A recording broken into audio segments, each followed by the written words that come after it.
Assalamualaikum warahmatullahi wabarakatuh. Saya Sri Wahyuni Abdurrahman. Saya dari kelompok 9 akan mempresentasikan asuhan kebidanan pada kesehatan reproduksi dengan kasus Nyonya S berumur 33 tahun datang ke puskesmas dengan keluhan sudah 7 hari ini keluar cairan kental dari vagina berwarna kekuningan, berbau, banyak dan terasa gatal. Padahal ia dalam sehari 3 kali mengganti pembalut. Ibu mengatakan bahwa haid pertama pada usia 13 tahun, lama haid 6 hari, siklus 28 hari. Saat haid ibu tidak pernah merasakan nyeri. Nah, ibu mengatakan ini pernikahan yang pertama dengan nama pernikahan 15 tahun. Ibu sudah pernah menggunakan alat kontrasepsi suntik. Ibu terakhir makan tadi pagi dengan menu nasi lengkap dengan lauk pauknya. Minum terakhir tadi pagi 2 gelas air putih, buang air besar terakhir tadi pagi, dan buang air kecil terakhir sejak 1 jam yang lalu. Ibu dan keluarga tidak mempunyai riwayat penyakit menular dan atau menurun. Ibu mandi, menyikat gigi, dan mencuci rambut 2 kali dalam sehari. Nah, hasil pemeriksaan bidan didapat keadaan umum baik, tekanan darah 180 mmHg, nadi 88 kali per menit, suhu 36 derajat Celcius, pernafasan 24 kali per menit, berat badan 56 kg, tinggi badan 160 cm, kepala tidak ada benjolan, rambut bersih, wajah tidak pucat, konjungtiva mata merah muda, leher tidak ada pembengkakan, hidung tidak ada sekret, mulut dan gigi bersih, dan payudara tidak ada benjolan. Hasil pemeriksaan dalam didapat vulva vagina kurang bersih, tidak ada luka dan tidak ada varises. Nah, untuk asuhan kebidanan pada kesehatan reproduksi, yaitu pada Nyonya S usia 29 tahun dengan keputihan abnormal. Nah, tanggal pengkajian jam, tempat pengkajian, nama mahasiswa dan NIM. Nah, untuk tempat pengkajian tidak ada info, jam juga tidak ada info. Tempat pengkajian di puskesmas. Nama mahasiswa dan NIM di sini ditulis dengan nama seseorang yang melakukan asuhan kebidanan. Nah, untuk tempat pengkajian tujuannya yaitu agar bidan mengetahui kapan pasien tersebut datang berkunjung, sehingga tidak akan tertukar oleh pasien lain serta memudahkan bidan dalam mencari data pasien. Nah, tujuan dari jam di sini yaitu untuk mengetahui waktu pasien tersebut berkunjung agar lebih memudahkan bidan dalam mencari data yang sudah ia kaji.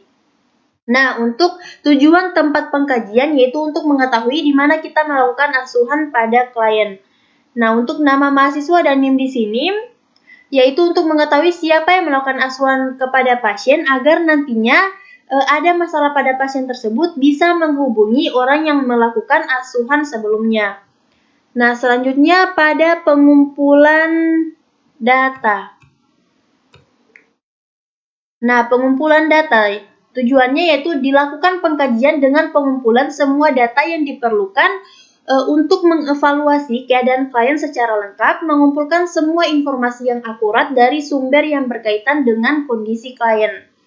Nah, untuk data subjektif di sini ada nama pasien, umur, suku, kebangsaan, agama, pendidikan, pekerjaan, alamat, nomor telepon. Nah, untuk nama pasien yaitu Nyonya S, umur 29 tahun. Nah, untuk suku, kebangsaan, agama, pendidikan, pekerjaan, alamat, dan nomor telepon ini tidak ada info karena tidak ada pada kasus tersebut.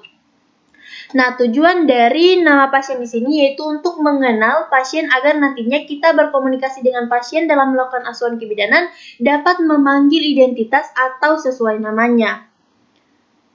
Nah, untuk suku atau kebangsaan di sini yaitu tujuannya untuk mengetahui asal daerah atau bangsa pasien.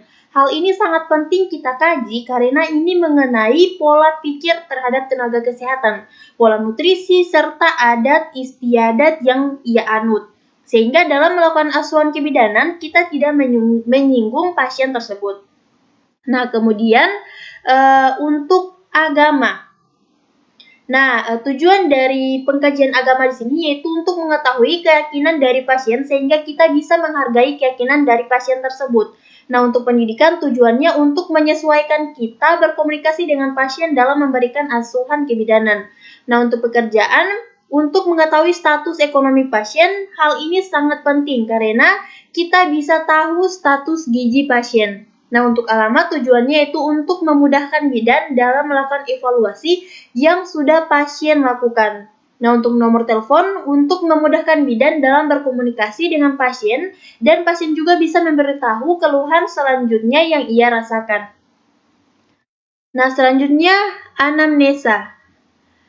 Untuk keluhan utama dan riwayat keluhan utama ini, yaitu untuk keluhan utama, ibu mengatakan sudah 7 hari ini dari vagina keluar cairan kental, berwarna kekuningan, berbau jumlah banyak, dan terasa gatal. Riwayat keluhan utama, yang pertama mulai timbulnya 7 hari, mulai dari tahun 2021, lokasi keluhan daerah genitalia.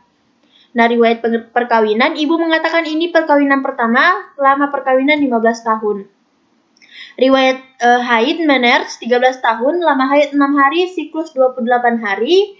3 kali ganti pembalut, dysmenorrhoea tidak ada, flour albus tidak ada. Nah, riwayat KB, ber-KB, ibu ber-KB, jenis KB tidak ada info pada kasus.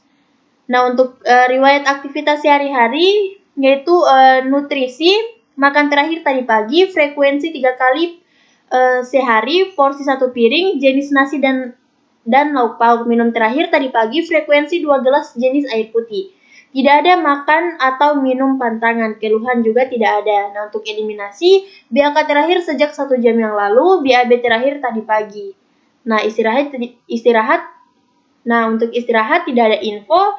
Personal hygiene, frekuensi mandi 2 kali sehari, frekuensi sikat gigi 2 kali sehari, mencuci rambut 2 kali sehari.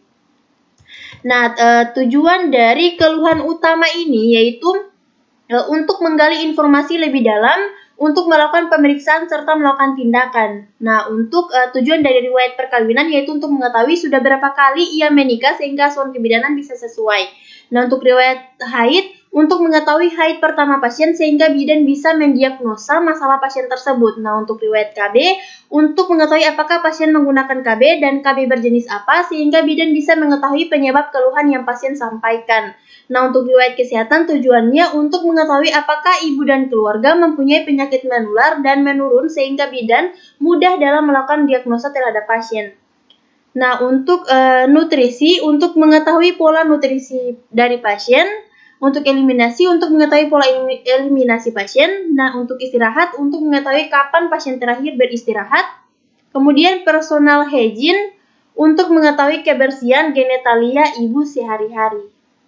Selanjutnya pada data objektif. Nah, untuk pemeriksaan umum, yaitu ada kesadaran umum ibu baik, kesadaran komposmentis, tanda vital yaitu tekanan darah 100/80 mmHg, respirasi 24 kali per menit, nadi 88 kali per menit, suhu 36 derajat Celcius, tinggi badan 160 cm, berat badan 56 kg. Nah, pemeriksaan fisik, kepala tidak ada benjolan, rambut bersih, wajah tidak pucat, hidung tidak ada sekret, mulut dan gigi bersih, leher tidak ada pembengkakan, payudara tidak ada benjolan, punggung di sini tidak ada info, abdomen striae tidak ada, bekas operasi juga tidak ada, nyeri tekan tidak ada. Nah, untuk genitalia, kebersihan kurang bersih, varises tidak ada, luka tidak ada. Nah, untuk pemeriksaan penunjang, tidak dilakukan pemeriksaan penunjang. Nah, untuk tujuan dari kita memeriksa kesadaran umum yaitu untuk mengetahui kesadaran pasien. Nah, untuk pemeriksaan tanda vital yaitu untuk mengetahui gangguan yang pasien alami sekarang. Nah, itulah materi dari saya. Selanjutnya akan dipresentasikan oleh teman saya yaitu Sri Indriani Tumulo. Baik, selanjutnya saya akan melanjutkan materi, yaitu interpretasi data. Untuk identifikasi yang benar terhadap diagnosa atau masalah klien atau kebutuhan berdasarkan interpretasi yang benar atas data-data yang telah dikumpulkan. Kata masalah dan diagnosa keduanya digunakan karena beberapa masalah tidak dapat dilaksanakan seperti diagnosa, tetapi membutuhkan penanganan yang dituangkan dalam rencana asuhan kebidanan terhadap klien. Masalah bisa menyertai diagnosa kebutuhan adalah suatu bentuk asuhan yang harus diberikan kepada klien, baik klien tahu ataupun tidak tahu.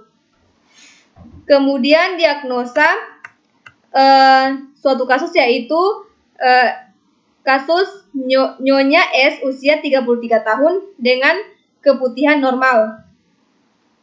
DS yang pertama, ibu mengatakan sudah 7 hari ini dari vagina keluar cairan kental berwarna kekuningan, berbau, jumlahnya banyak dan terasa gatal. Yang kedua, ibu mengatakan menarche pada usia 13 tahun, lama haid 6 hari, siklus 28 hari, 3 kali ganti pembalut, tidak nyeri haid dan ada keputihan. Yang ketiga, ibu mengatakan pernah menggunakan alat kontrasepsi suntik. Yang keempat, ibu mengatakan ini adalah pernikahan ibu yang pertama, lama pernikahan 15 tahun. Yang kelima, ibu mengatakan ia dan keluarga tidak mempunyai penyakit menular atau menurun. Kemudian DO yang pertama, pemeriksaan umum, keadaan umum baik, keadaan kesadaran, kosmetis, vital sign, darah 100/80 mmHg, suhu 36 Celcius, nadi 88 kali per menit, respirasi 24 kali per menit, berat badan 56 kg, tinggi badan 160 cm. Yang kedua, pemeriksaan khusus, genitalia tidak ada luka, tidak ada varises, ada cairan dengan konsistensi kental berwarna kekuningan dan berbau. Kemudian B, masalah, tidak ada. Selanjutnya, diagnosa potensial, tidak ada. Untuk kasih masalah atau diagnosa potensial lainnya berdasarkan ringkasan masalah dan diagnosa yang sudah didefinisikan membutuhkan antisipasi bila mungkin dilakukan penanganan penting untuk melakukan asuhan yang aman. Selanjutnya, antisipasi masalah, tidak ada. Untuk mengidentifikasi perlunya tindakan segera oleh bidan atau dokter dan atau untuk dikonsultasikan atau ditangani bersama dengan anggota tim kesehatan yang lain selesai dengan kondisi klien. Itulah materi dari saya, selanjutnya akan dilanjutkan oleh Sri Meyanti Oli. Baik, selanjutnya saya akan melanjutkan materi yaitu perencanaan. Untuk merencanakan asuhan yang menyeluruh ditentukan oleh langkah-langkah sebelumnya. Rencana asuhan yang menyeluruh meliputi apa yang sudah diidentifikasi dari klien dan dari kerangka pedoman antisipasi terhadap wanita tersebut, seperti apa yang dipikirkan akan terjadinya berikutnya. Kemudian pelaksanaan. Untuk melaksanakan rencana asuhan pada langkah kelima secara efisien dan aman. Jika bidan tidak melakukannya sendiri, ia tetap memikul tanggung jawab untuk merencanakan dan mengarahkan pelaksanaannya. Kemudian selanjutnya yaitu evaluasi. Untuk dilakukan evaluasi, keaktifan dari asuhan yang sudah diberikan meliputi pemenuhan kebutuhan akan bantuan apakah benar-benar telah terpenuhi sesuai dengan kebutuhan sebagaimana telah diidentifikasi dalam masalah dan diagnosa. Baiklah, sekian materi dari saya. Terima kasih. Wassalamualaikum warahmatullahi wabarakatuh.